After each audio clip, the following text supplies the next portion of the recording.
Меня зовут Квасов Александр. Я жил и до войны в городе Рубежное. И для меня сейчас жизнь разделилась, жизнь до войны и после войны. Потому что это не просто перевернутая страница жизни, как иногда говорят. Это просто новая жизнь, другая жизнь. Была жизнь до войны, когда мы жили с семьей, мы растили детей, мы служили Богу, радовались жизни. У меня была чудесная команда миссионерского служения «Добрый путь». Мы посещали интернаты, мы приносили детям радость, мы приносили им весть об Иисусе Христе. У нас была подростковая академия, где мы собирали в церкви до 20 подростков, и вместе мы изучали Библию. И все это было в прошлой жизни.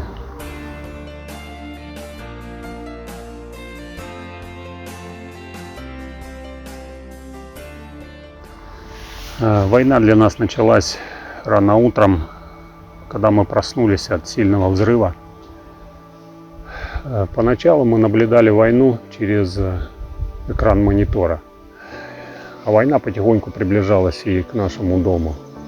Мы жили на окраине, и эти звуки приближались к нам. Прекратилась подача электроэнергии, воды.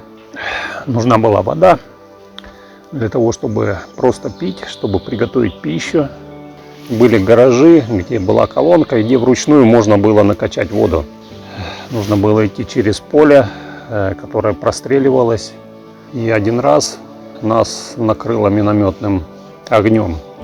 Я в песнях слышал, да, что земля дрожала от взрывов. Но я ощущал это своим телом.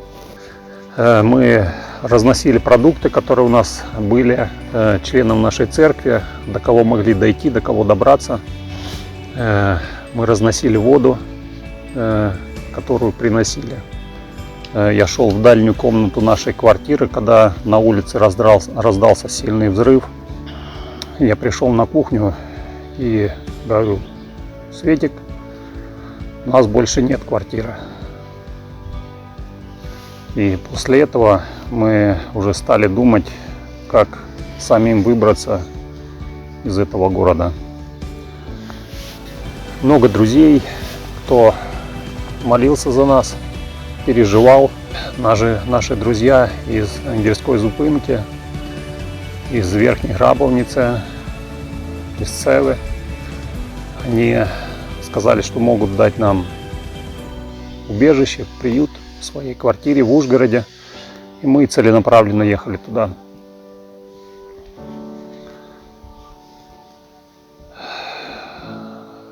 И мы 3 дня туда ехали,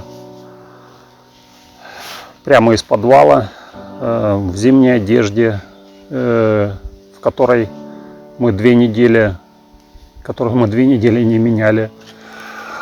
В Ужгороде мы нашли церковь, которая с радостью приняла нас, дали нам помощь, очень много нашли там друзей. Мы нашли домашнюю церковь, мы стали посещать домашнюю группу, где нас тоже выслушали, все наши слезы, переживания.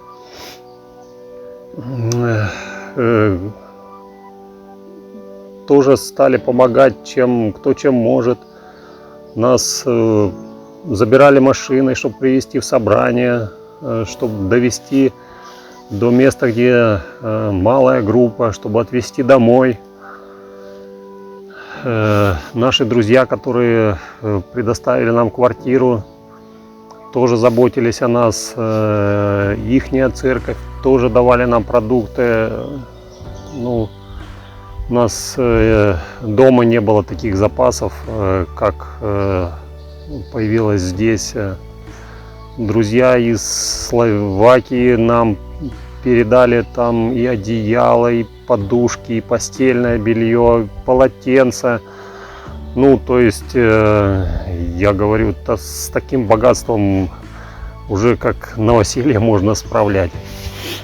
И пастор церкви в Ужгороде говорит: Саша, а у вас есть какие-то фотографии, вот военные фотографии, как он сказал? Ну, все наши военные фотографии, которые мы делали для наших детей. И мы не хотели, чтобы они за нас сильно переживали, поэтому мы делали фотографии, где мы улыбались, где мы передавали привет им, нашим детям, нашим друзьям. За кадром осталась вся боль, переживания. Мы рады, что у нас есть такие друзья, которые могут встретить, помочь, собраться с мыслями, что-то переосмыслить. Мы все нашли работу. Для нас это хорошее время, чтобы начать новую жизнь. Сейчас мы ищем новый дом, куда смогут приехать наши дети, где дети всегда найдут своих родителей, тепло, уют, отдохнуть. И это будет для них новым домом.